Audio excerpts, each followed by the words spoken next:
Bom dia, hoje é dia 6 de dezembro de 2023, penúltima reunião do ano, com um convidado especial, a doutora Ana Carolina Tome vai apresentar aqui, Nakamura Tome, né, vai apresentar o nosso doutor Estênio Barbosa de Freitas, tá? Mas com imenso prazer que a gente lhe recebe aqui, doutor Estênio, só um minutinho, a doutora Ana vai apresentá-lo.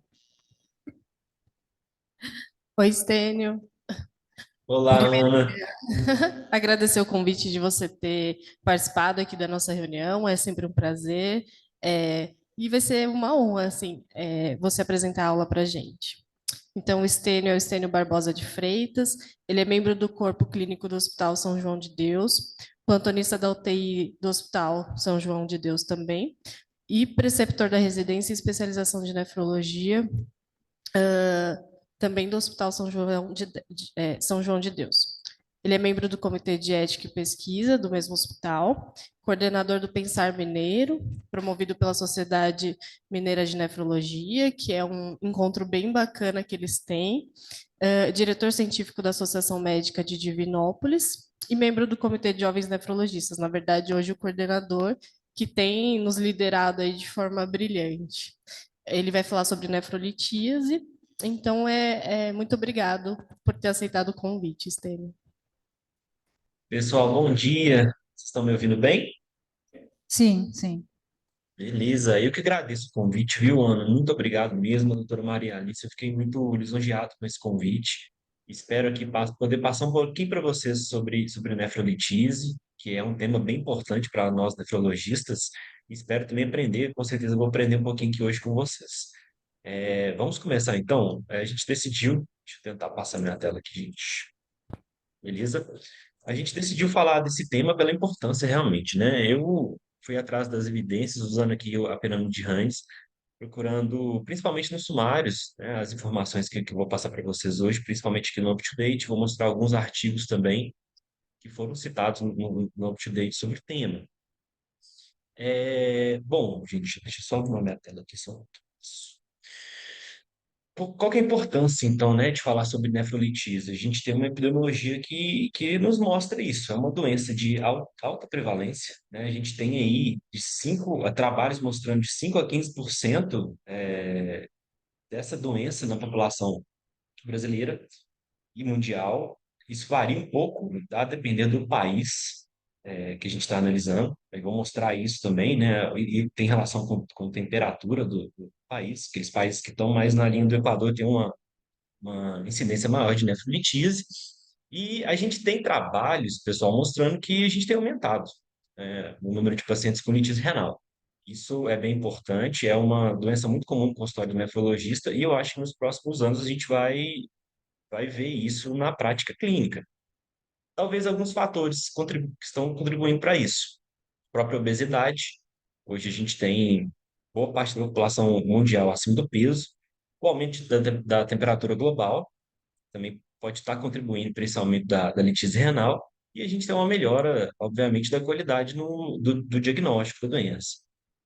Aqui eu trouxe um trabalho dos Estados Unidos, é verdade, mas mostrando um trabalho longo, né, de 2007 a 2016, mostrando um aumento da incidência, como eu falei, da prevalência, desculpa, de litíase renal nos Estados Unidos, tá? Aqui esse trabalho mostrou um aumento da prevalência de 2007 até 2016 em torno de 10%.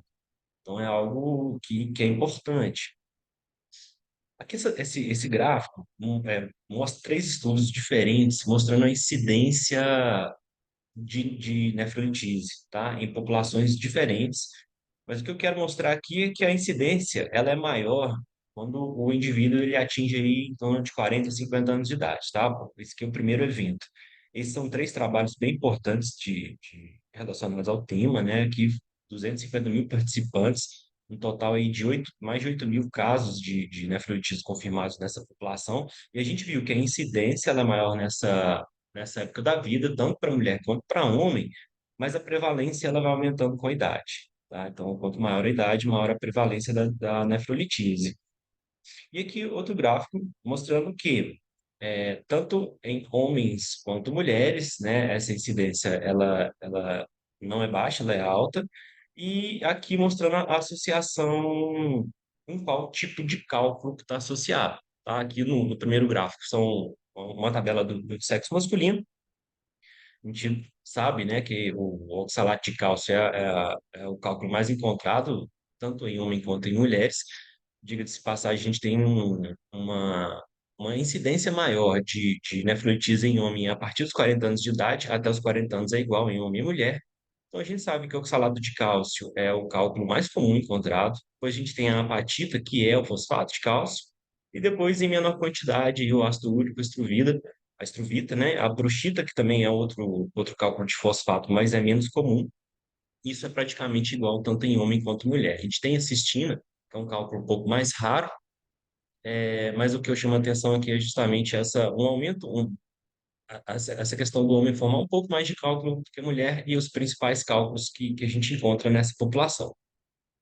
Que só um desenho, né, para mostrar justamente isso, os principais cálculos que a gente encontra. Então, a maioria dos cálculos são de oxalato de cálcio, e eles podem ter componente de fosfato de cálcio também, uma parcela menor de cálcio puro, de oxalato de cálcio puro, de estruvita, que está relacionado com infecções, pois fosfato de cálcio, ácido úrico e os de cistina, como eu falei, que são mais raros, né?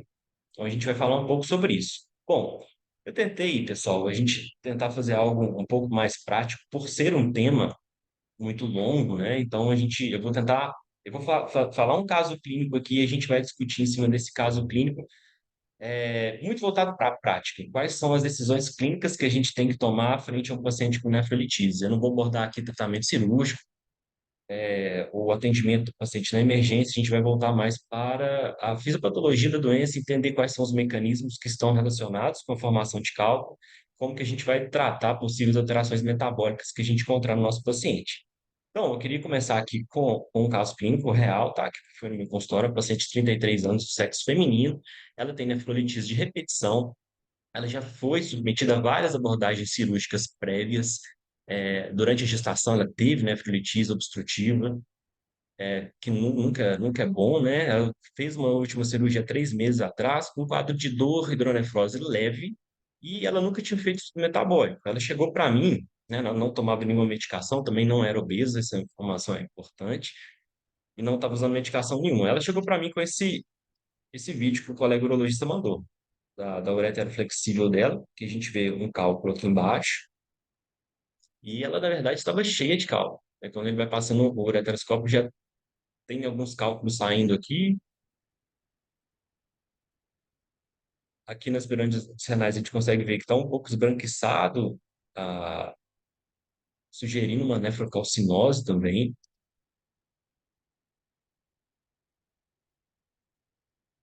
Então, ela realmente estava com muita formação de cálculo, aqui mais cálculo saindo aqui de cima.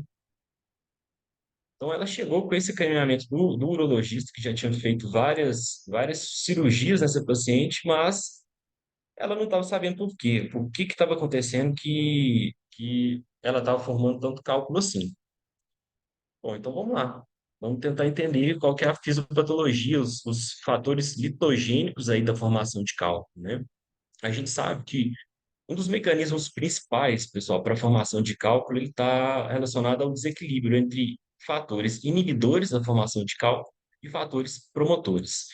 Então, nesse primeiro contexto, levando isso em consideração, o ambiente para a formação de cálculo, dos fatores que precisa acontecer é solutos em excesso.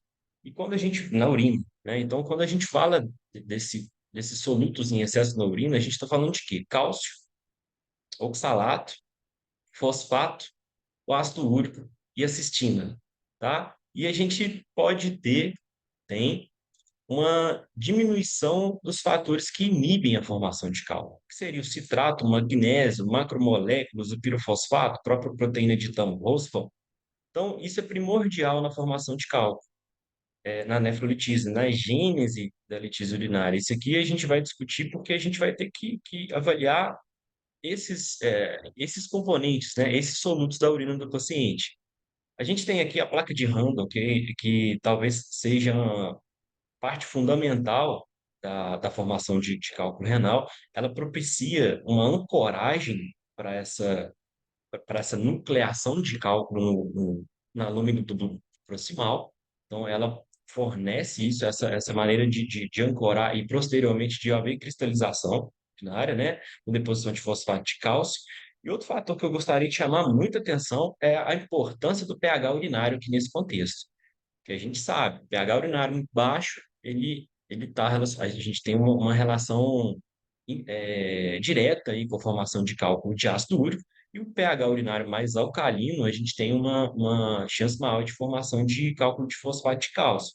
Então, eu vou mostrar para vocês essa importância quando a gente for fazer uma análise um pouco mais detalhada sobre esses mecanismos fisiopatológicos. Mas isso aqui é muito importante para a gente entender todo o contexto da doença e das evidências que a gente vai mostrar. Então, a patogênese é isso, né? A gente tem a nucleação, ela pode ser homogênea ou heterogênea, então a gente pode ter formação de um núcleo de substâncias diferentes, e aí vai depender de fatores aqui, como eu falei, a concentração dos solutos, o pH urinário e a ingestão hídrica. A gente sabe que quanto mais concentrada for a urina, menos o paciente ingerir líquido, a chance é maior dele formar cálculo. Depois a gente tem a formação dos cristais, o crescimento e a agregação de cálculo. Isso também vai depender muito da ingesta hídrica do paciente, do fluxo urinário, né, e da saúde desse urotélio desse paciente. E depois a gente tem a formação do cálculo em si. Então, são fatores que são bem importantes. Aqui eu destaco, né, a ingestão hídrica, a gente vai pensar um pouquinho sobre ela também, da importância da urina ser diluída para impedir essa nucleação e essa formação dos cristais. Que eu deixei uma foto da placa de Randall, né, que dá para a gente ver nesse exame. É uma estrutura que ela é bem importante na gênese da formação do cálculo. Então, o que que eu fiz aqui, gente, para tentar guiar a gente nessa decisão do caso clínico, o que fazer com essa paciente e nesses casos de nefrolitise? Eu formulei algumas perguntas que a gente vai tentar responder ao longo dessa aula para tentar entender melhor como que é o manejo e por que está acontecendo essa formação de cálculo. Quais perguntas são essas? Primeiro, há fatores dietéticos envolvidos na mitogênese? Eu quero saber isso. Se tem alguma coisa na dieta que eu possa mudar ou que a paciente possa estar alimentando que está diretamente relacionado na formação de cálculo. A doença sistêmica envolvida na mitogênese, meu paciente ele pode ter alguma doença que está levando ele a formar cálculo. Os exames de imagem vão sugerir esse mecanismo litogênico predominante? Se eu fizer uma radiografia, se eu fizer um ultrassom ou tomografia, eu posso já tentar adivinhar qual que é o mecanismo principal ali da formação de cálculo? A determinação da composição do cálculo ajuda na tomada de decisão clínica. Então, se eu souber, se eu fizer uma cristalografia, por exemplo, desse paciente, isso vai me ajudar? Vai ser importante para a tomada da minha decisão clínica? Quais são os exames que eu devo solicitar para fazer a avaliação metabólica, né? A metaflexia que a gente fala. Outro ponto que é importante, que talvez é um pouco difícil na prática, principalmente para o paciente, é quantas avaliações de urina de 24 horas devem ser solicitadas. Então, a gente vai discutir um pouco sobre isso também. Quais são os valores de referência que a gente vai utilizar? Como que eu vou tratar essas alterações metabólicas? A gente vai discutir isso e o que eu vou fazer quando a avaliação metabólica vier normal, que é algo que acontece até com uma certa frequência. Então, primeiro, né, quais são os fatores dietéticos envolvidos na litogênese? A gente tem alguns fatores aqui que a gente pode discutir. Primeiro, né, a dieta hiperproteica. Então, aqui a gente tem alguns trabalhos mostrando que a dieta acima de 2 gramas por quilo por dia de proteína, ela está relacionada com alguns fatores litogênicos. Então, a gente, em geral, não indica para o paciente que está formando cálculo uma dieta hiperproteica. Por exemplo, quais são esses fatores litogênicos? A hipercalciúria, a hiperuricosúria e a hipocitraturia com, né, a redução do pH urinário. Então, geralmente, eu vou mostrar algumas evidências mostrando isso. A gente pede para o paciente reduzir a ingestão de proteína, né? Não fazer uma dieta hipoproteica, mas não fazer a dieta hiperproteica. A gente sabe também que a dieta rica em sódio, ela está relacionada diretamente com a hipercalciúria, né? O sódio filtrado ele não vai ser reabsorvido no tubo proximal e, consequentemente, o cálcio não vai ser reabsorvido também. Então, a gente vai ter uma hipercalciúria naqueles pacientes que têm uma dieta rica em sódio. A respeito da dieta em oxalato, é algo que é um pouco controverso na literatura. Alguns trabalhos mostram que uma dieta rica em alimentos com oxalato, ela vai levar a uma hiperoxalúria. A gente vai discutir mais à frente esses mecanismos de hiperoxalúria. Aqui a gente vai conversar basicamente sobre a hiperoxaluria entérica, não vamos falar tanto sobre a primária, mas vou mostrar esses mecanismos diferentes. Então, a gente tem que ter um pouco de cuidado quando vai restringir o oxalato da dieta. Depois eu até quero ouvir a opinião de vocês sobre isso. A gente sabe que uma dieta pobre em cálcio, ela vai levar a hiperoxalúria também, tá? O cálcio, ele é importante para a excreção intestinal do oxalato, ele forma, né, o oxalato de cálcio, vou mostrar também isso. Então, muitos pacientes chegam no consultório, né? Eles sabem que a maioria dos cálculos são de cálcio e eles começam a pensar que tem que restringir cálcio na dieta. Isso acontece muito frequentemente. E quando na verdade é o oposto, né? A gente não pode ter uma restrição de cálcio, a gente tem uma evidência boa mostrando isso, que quando a gente tem uma restrição de cálcio, a gente tem mais hiperoxalúria, a gente pode piorar o contexto do paciente. Algo que eu queria chamar muita atenção aqui é a dieta rica em frutose.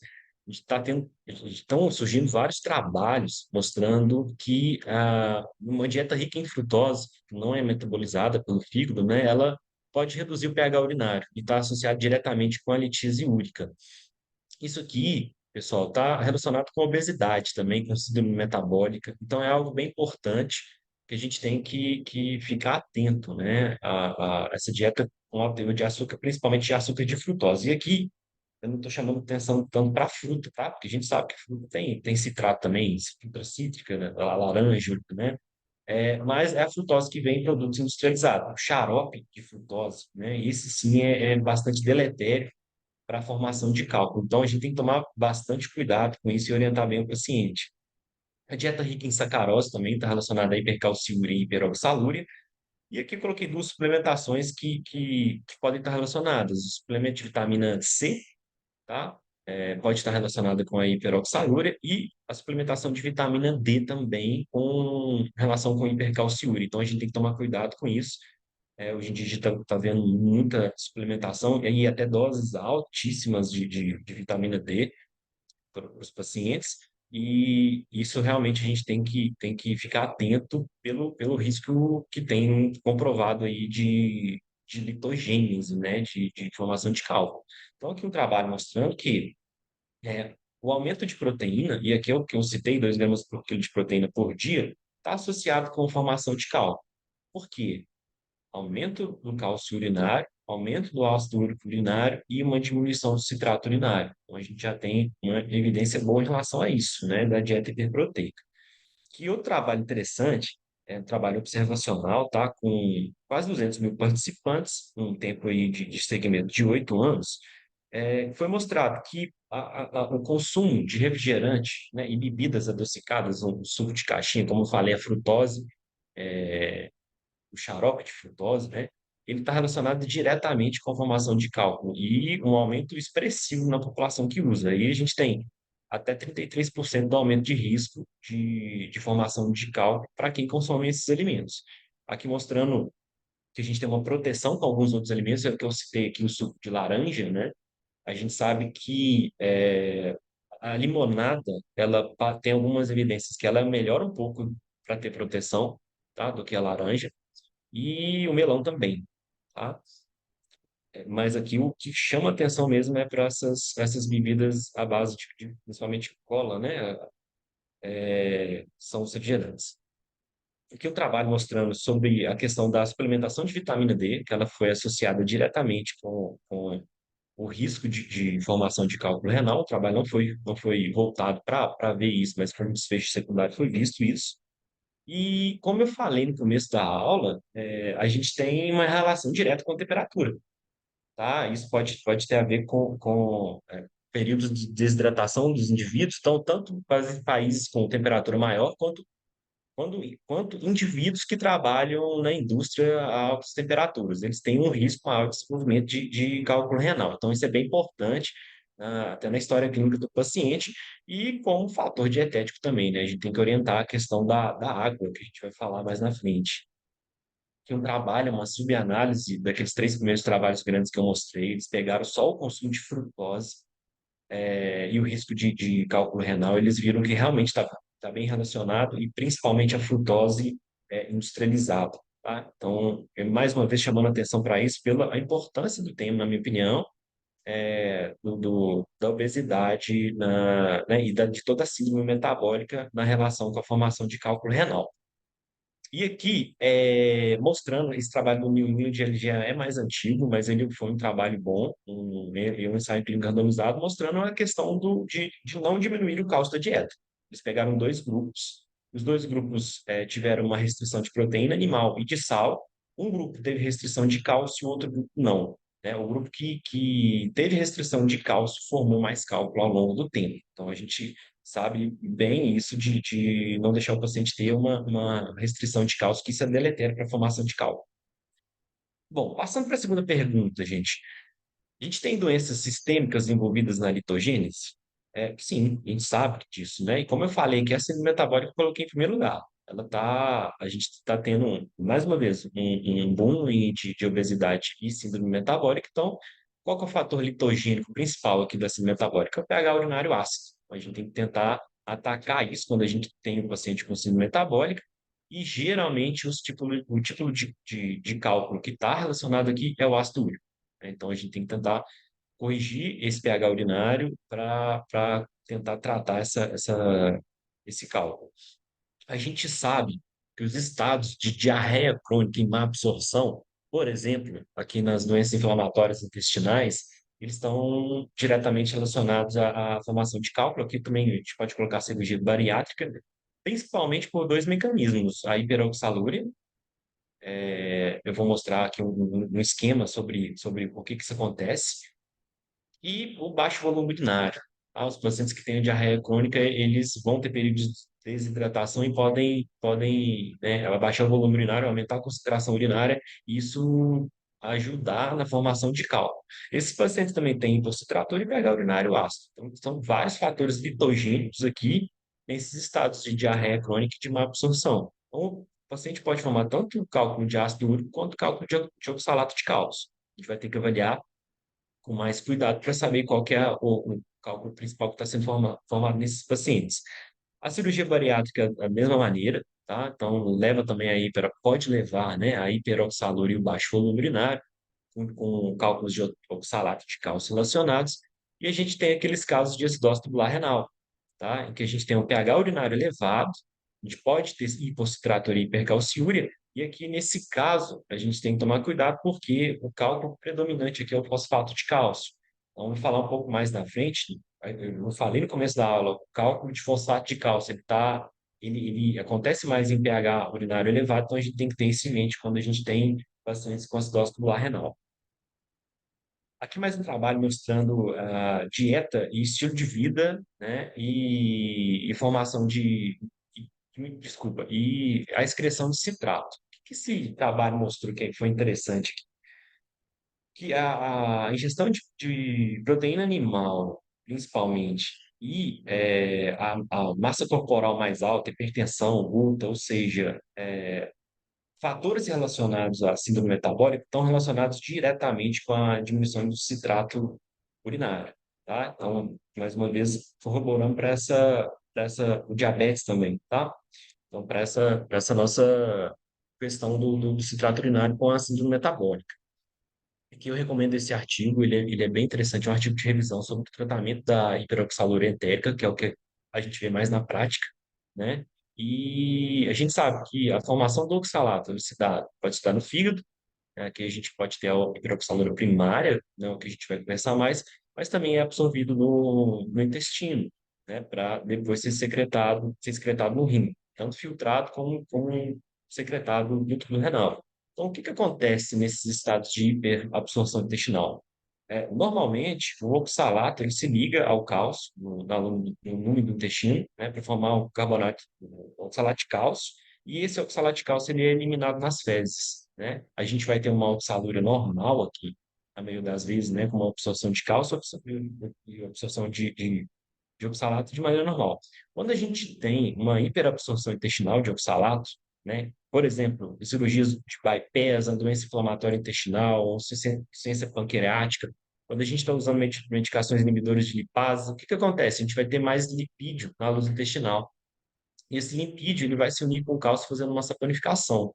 Ele vai sair nas fezes. Qual que é o problema disso? a gente vai ter mais oxalato disponível para ser reabsorvido via intestinal. Então, a gente vai ter uma hiperoxaluria que a gente chama aqui de entérica, né? Então, talvez o tratamento aqui seria tentar fornecer mais cálcio para esse paciente na luz intestinal. Aqui é um trabalho mostrando justamente isso, que a nefrolitise, né, por hiperoxalúria, ela é uma complicação conhecida, né, da cirurgia de bypass gástrico.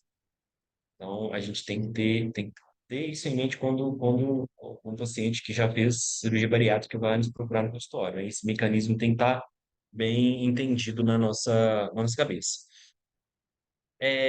Outras situações sistêmicas, né, doenças sistêmicas envolvidas na litogênese, a gente sabe que o hiperparo primário está relacionado com hipercalciúria, então, quando a gente tiver um paciente com hipercalciúria, vale a pena a gente, talvez, dosar o PTH para avaliar isso. Está relacionado diretamente com o cálculo cálcio. Aqui eu coloquei o HIV porque a gente sabe que o indinavir, ele pode fazer uma cristalúria, né, por cálculo de indinavir mesmo, então a gente tem que ter isso em mente. O uso do piramato, que é bem importante, ele pode fazer hipocitratura, né, e formar cálculo cálcio. O paciente com gota também pode ter a hiperuricosúria, um pH urinário mais baixo e formar cálculo de ácido úrico, mas pode ser cálculo misto também, pode formar cálculo cálcio, tá? E eu não vou entrar em detalhe aqui sobre os cálculos de estruvita, né? Mas a gente sabe que é uma infecção urinária por proteus, geralmente está relacionado com um pH urinário um pouco mais alto, então de 7. O tratamento para isso aqui é tratar a infecção, tirar o cálculo, né? A gente não vai ser o foco da nossa análise aqui. Bom, e os exames de imagem, né? Eles podem me ajudar nesse mecanismo litogênico predominante? A resposta é sim, a gente sabe disso, né? Então, como? Quando um cálculo for radiotransparente na radiografia, a gente pode imaginar, pensar que ele está sendo formado por ácido úrico, né? Se a gente tiver uma nefrocalcinose medular vista em algum exame de imagem, a gente pode imaginar que o cálculo está sendo formado de fosfato de cálcio. Quando a gente tiver uma calcificação na junção córtico-medular, talvez a gente tenha aí um rim esponja medular e isso está relacionado com cálculo cálcico também, tá? E aqueles cálculos piélicos grandes, como esse aqui da imagem, geralmente está relacionado a estruvite e infecção urinária. Mas o que eu quero chamar a atenção é a tomografia helicoidal. Ela pode dar uma informação valiosa para a gente, né? Quando a gente consegue fazer essa medição da densidade do cálculo. Ela pode ajudar a determinar, então, a natureza do cálculo, né? Diferenciar, basicamente, se esse cálculo ele é cálcico ou é um cálculo não cálcico. Então, em geral, quando a densidade do cálculo ela está mais alta, geralmente acima de 500, a gente pode imaginar que esse cálculo está sendo formado de cálcio. E quando ela é mais baixa, a gente imagina que seja um cálculo não relacionado ao cálcio.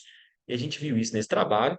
Eles pegaram vários pacientes, né, estudaram essa questão da densidade dos cálculos e quanto mais denso é o cálculo, maior a chance dele ser formado por componente cálcio. Então, a tomografia ela é uma arma importante para nossa tomada de decisão, porque às vezes nosso estudo metabólico ele não é conclusivo e o paciente não consegue fazer a cristalografia. Então, a gente sabe que tem essa arma também para usar nessa questão do cálculo. Bom, e a cristalografia? Né, a determinação da composição do cálculo, ela vai ajudar na tomada da decisão clínica? Ajuda. Lembrando que é a análise física do cálculo, não é a análise química. Então, o que que ela pode ajudar para a gente? Ela vai mostrar quais são os fatores litogênicos diretamente ali no cálculo. Então, se eu tiver, por exemplo, um cálculo de ácido úrico, eu vou ter que tentar alcalinizar a minha urina. Se eu tiver um cálculo de fosfato de cálcio, eu vou evitar uma urina com pH muito alcalino. Geralmente, eu evito deixar a urina com pH maior que 6,5, né? Ela pode também ajudar no tratamento urológico. O urologista ele pode avaliar o que que é a formação, qual é aquele cálculo para traçar estratégias cirúrgicas para esse paciente. Então, é claro que ela vai me dar mais informações. E também pode me dar o diagnóstico de cálculos mais raros. Bom, e os exames? Quais exames que eu devo solicitar nessa condição, né? Na avaliação dos fatores endogênicos, né? A metafilexia, o estudo metabólico, é a urina de 24 horas. Eu só quero chamar a atenção que eu não coloquei no slide aqui, mas é quando solicitar, né? Essa é uma outra questão. Geralmente, um achado de um cálculo em um paciente jovem, em um paciente de meia idade, a gente não estuda. Porém, mais cálculos, cálculos bilaterais, passado de cirurgias de dor, de dor, né, por conta do cálculo renal, e profissões de risco, por exemplo, piloto de avião, a gente vai tentar estudar sempre no primeiro achado, né? E o que que a gente pede, né? A urina de 24 horas, cálcio, o citrato, o oxalato, o magnésio, ácido úrico, a creatinina, e aqui um ponto importante, que é o pH urinário. Importante, talvez um pouco problemático, porque o ideal aqui é a gente fazer a medida do pH urinário no pH-metro, né? Não é todos os locais que fazem, né? Em algumas cidades do interior não é feito. Então, a gente pode ter algum grau de confiabilidade na fita reagente, mas o ideal é a gente tentar fazer a dosagem do pH urinário com o pH-metro. E aqui é um outro ponto importante, gente. Quantas avaliações de urina de 24 horas devem ser solicitadas? O ideal, que eu vou mostrar aqui por quê, é pelo menos duas avaliações. Lembrando que cada avaliação ela vai compreender no mínimo duas coletas. Por quê? Para a gente fazer a análise do ácido úrico, a gente deve coletar em solução alcalina e para o cálcio e o oxalato citrato em ácido clorídrico ou nítrico. Então, para uma primeira avaliação, o paciente vai ter que coletar duas urinas de 24 horas. Ele vai ter que coletar o ideal mais uma segunda urina, né? Então, isso talvez para o paciente, talvez não, é complicado, né, paciente. Aqui a gente pode discutir um pouco do fator que o paciente que tem litise renal, ele é um pouco mais assíduo que outros pacientes, por exemplo, porque ele não quer passar o que ele já passou de dor, né? Então, talvez ele respeite isso e faça essas análises de cálculo. E por que que isso é importante? Porque a acurácia, ela aumenta a partir do número de coletas. Então, se eu tenho uma coleta só, eu vou ter uma acurácia de 65%. Se eu tenho duas, 90%. Se eu tenho três, 95%. Lembrando que é complicado. Então, o ideal aí de duas coletas seriam, na verdade, quatro coletas de urina para o paciente para a gente fazer essa análise, né? E qual que é o problema da avaliação metabólica normal? Acho que todos nós enfrentamos isso. A gente pede a primeira avaliação, ela vem normal. O que que a gente tem que entender, que eu acho isso bem interessante, né? Esses valores de referência do laboratório, eles são arbitrários. O que que é isso? Mesmo na faixa de normalidade, há um risco linear para litogênese.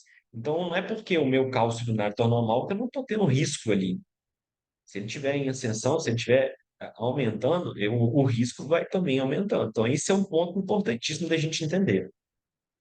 Aqueles pacientes que têm um alto risco de recorrência, ou que estão com doença ativa, ou com resultado, e que estão com resultado normal, a gente tem que considerar tratamento mesmo assim. Eu vou mostrar para vocês qual que é a evidência disso, né? Que a Corptidente coloca para a gente para fazer tratamento nesses pacientes que têm uma avaliação metabólica normal. Outra pergunta aqui, né? Quanto tempo após a crise solicitar exames? Isso é interessante. O ideal é a gente esperar pelo menos 30 dias para solicitar a avaliação metabólica. Por quê? Depois de uma crise, o paciente ele muda um pouco a rotina dele. Ele vai tentar beber um pouco mais de água, ele vai melhorar a dieta dele, porque ele não quer passar pelo que ele passou há pouco tempo. E o outro fator é, talvez o urotério dele tá lesionado, né? Vai ter hematura, então pode atrapalhar um pouco a nossa análise metabólica. Então, o ideal é esperar pelo menos 30 dias da crise, tá? E os exames devem ser coletados sem mudança na rotina do paciente. Isso é bem importante, tá? Às vezes o paciente muda a rotina dele porque está coletando a urina de 24 horas, e isso não é bom.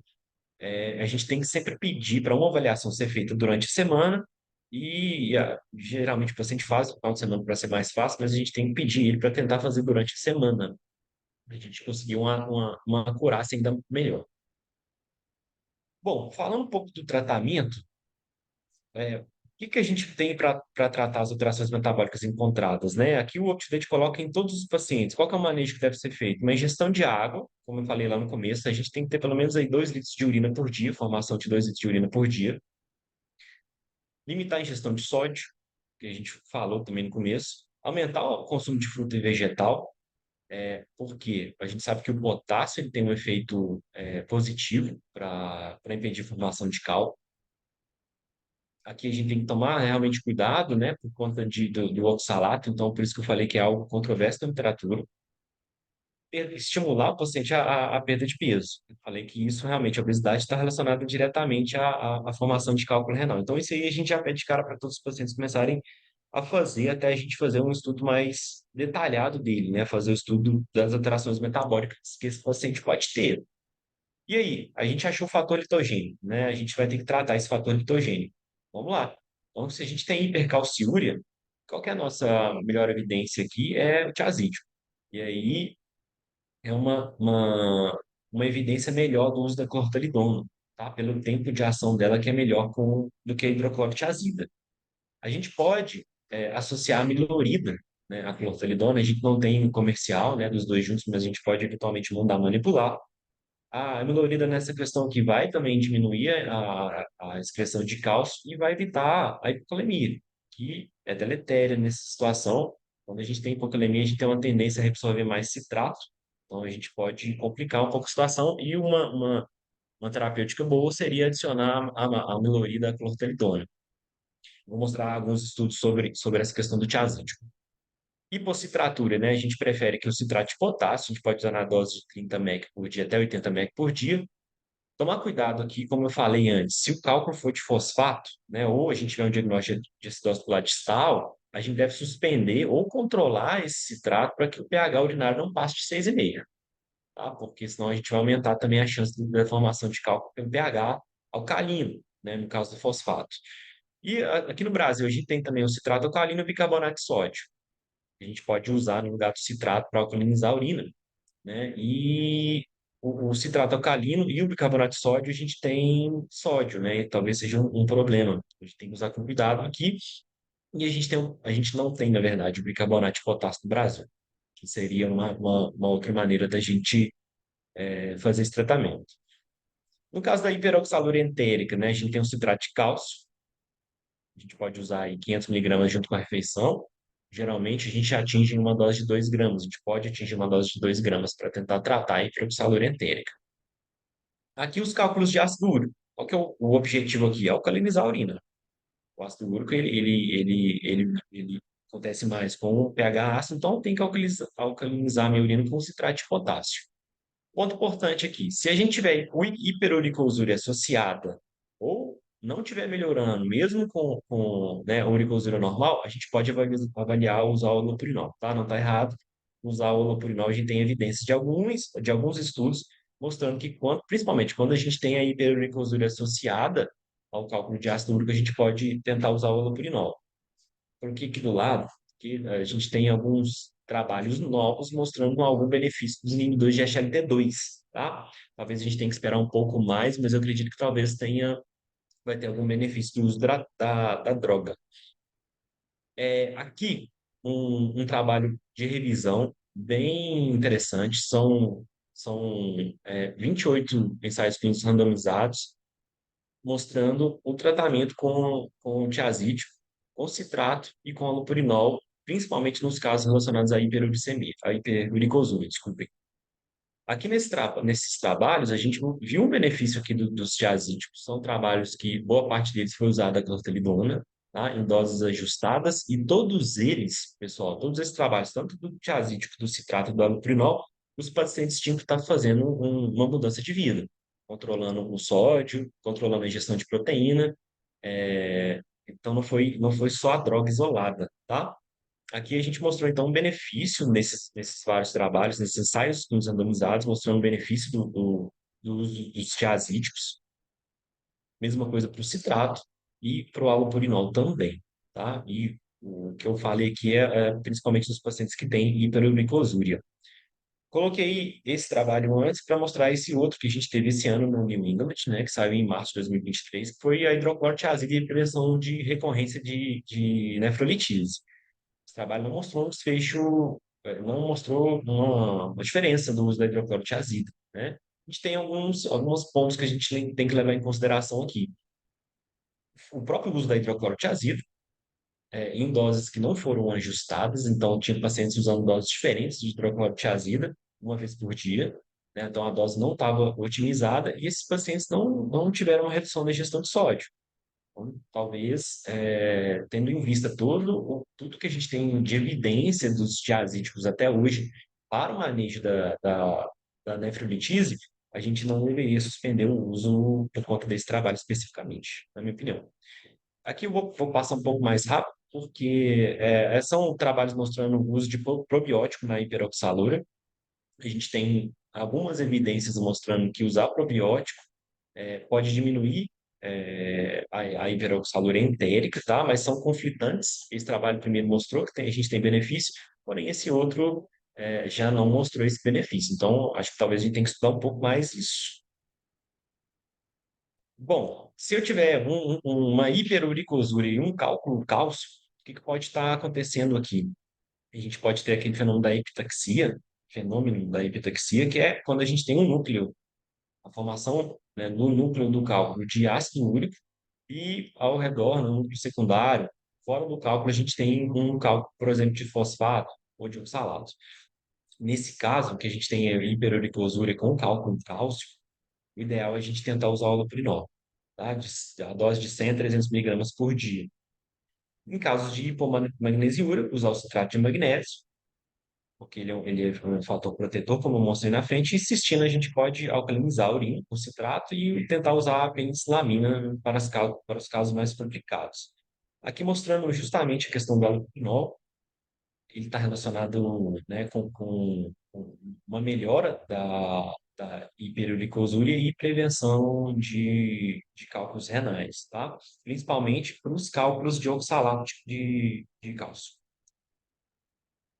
Bom, e como eu falei, né, se tiver tudo normal, a gente fez o estudo metabólico, você que não tem nenhuma alteração até aquela primeira análise que a gente fez, a gente não está errado, tá? A gente considerar o uso do tiazídico e ou citrato se o paciente tiver com doença ativa. Então, o UpToDate coloca isso, eu achei bem interessante a gente discutir essa questão. Para finalizar aqui, então, aquela minha paciente, né, ela veio para mim com esses primeiros exames de maio, um cálcio mais alto, um citrato mais baixo, um volume urinário bem baixo, com pH ácido. Comecei citrato de potássio e clortalidona para ela, né? Ela mesmo assim apresentava formação de cálculo ainda, mesmo com o aumento do citrato aqui em julho. O citrato aumentou para 500, o cálcio abaixou, mas mesmo assim ela tinha um volume urinário ainda um pouco baixo, ela ainda estava formando cálculo. A tomografia dela tinha vários cálculos com a densidade um pouco mais alta. Eu optei por fazer uma análise cristalográfica aqui dessa paciente e mostrou para mim um cálculo de fosfato de cálcio, né? Foi o corpo e os cristais periféricos de fosfato de cálcio junto com o oxalato de cálcio também. Então, notem aqui que o pH urinário dela elevou bastante com a introdução de citrato de potássio. Eu reduzi um pouco a dose, pedi para ela aumentar o volume urinário e até então ela conseguiu, né, tá conseguindo segurar um pouco a formação de cálculo, mas eu queria mostrar aqui a importância da tomografia, né, dessa análise cristalográfica para o manejo desses casos de litíase renal, pessoal. Então, é basicamente isso. Eu tentei enxugar um pouco o tema, né, para não ficar tão longo também, e para a gente ter um tempinho para a gente discutir.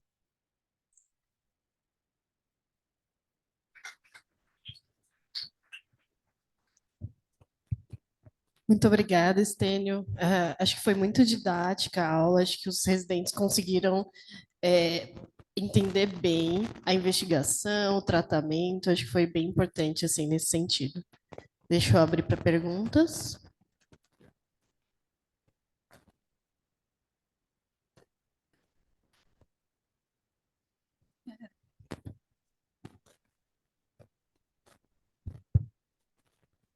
Olá, parabéns, Stênio, Horácio Ramalho.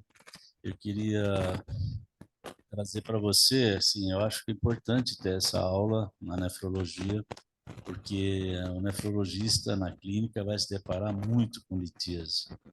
E muitas vezes essa litíase, a visão urológica é apenas aliviar a dor, cada vez mais. Quer dizer, antes esperava o cálculo migrar, era cálculo pequeno, hoje, com os procedimentos endurológicos muito mais fácil, não tem como, vai lá e tira esse cálculo. E aí passou a dor, como você diz, o paciente em 30 dias ele melhora um pouco, faz sua dieta, toma líquido e volta a formar cálculo ali na frente. Então, eu acho que é necessário que os nefrologistas acompanhem esse esses pacientes que têm litíase. E para nós, o mais catastrófico, e nós tivemos recentemente alguns casos aqui na nefrologia do hospital de base, são os cálculos coraliformes, né? E acabam pegando mulheres jovens que acabam ficando subdiagnosticada e quando chega, praticamente já perdeu pelo menos um dos rins, o outro com múltiplos procedimentos. E você vê alguma uma perspectiva nesses cálculos coraliformes, um tipo diferente de abordagem para eles, não? Ou ainda nós vamos ficar nesse escuro? A gente lamenta muito quando pega esses cálculos, porque às vezes passa para o urologista, eles fazem lito, percutânea, depois endurologia, e como não tem dor, e às vezes só trata como infecção urinária, eles vão chegando aqui com uma fase final. E a última consideração é se você tem acompanhado o uso do inibidor de SGLT2 na litíase renal.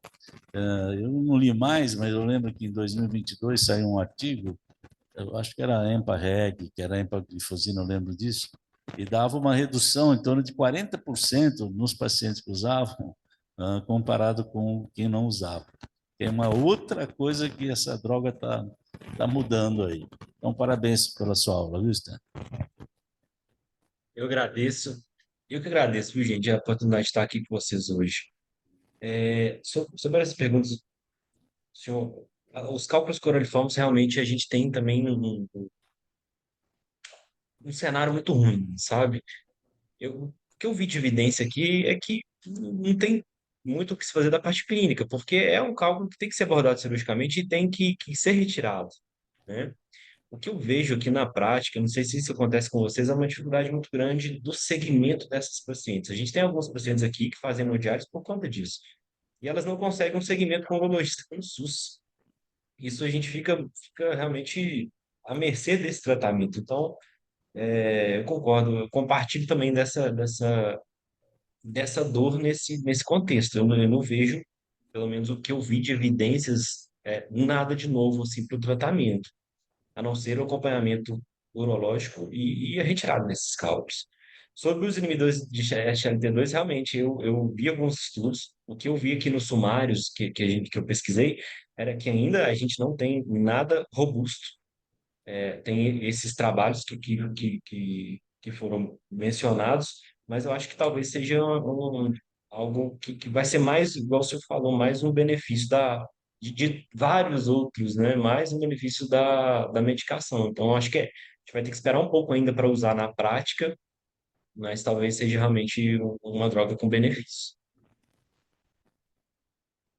Eu acho que a outra coisa também, Stênio, seguindo a sua linha aí, eu acho que é importante, principalmente para aqueles pacientes que já evoluíram, que têm insuficiência renal, que estão em avaliação para transplante, né? Porque a saber realmente qual é a causa. Porque muitas vezes nós já tivemos caso de hiperoxalúria não diagnosticado antes e que recidivaram pós-transplante renal, e outros casos de outros tipos de litíase que não precisaria necessariamente fazer um transplante duplo, né? Então, acho que isso também é outra coisa importante, né, juntando com a sua aula, e eu acho que é extremamente importante essa avaliação mesmo. Obrigada, viu, Stênio? Tem dois pontos aqui que eu não discuti na aula, mas que eu até anotei para a gente discutir um pouco. Tem alguns trabalhos mostrando que a nefrolitíase ela está relacionada diretamente, está associada diretamente com o desenvolvimento de doença renal crônica. Talvez seja por fatores que são modificáveis, como obesidade, diabetes, mas a gente tem essa evidência, né? E outra coisa que eu não coloquei que é legal também, que eu vi que tem vários trabalhos mostrando, é a relação com a genética. Tem vários estudos mostrando alterações específicas de alguns genes para desenvolvimento de hipercalciúria, de hiperoxalúria. Então, são pontos que talvez a gente pode avançar no futuro, né, para tratamento da litíase renal. Mais alguém? Mais alguma pergunta? Então, acho que é isso, Stênio. Muito obrigada pela aula. Acho que, de novo, foi muito didática, foi muito boa. É o dia a dia do consultório do nefrologista, com certeza. Então, foi um prazer ouvi-lo. Muito obrigada pela disposição e pelo tempo. O prazer foi meu, pessoal. Muito obrigado.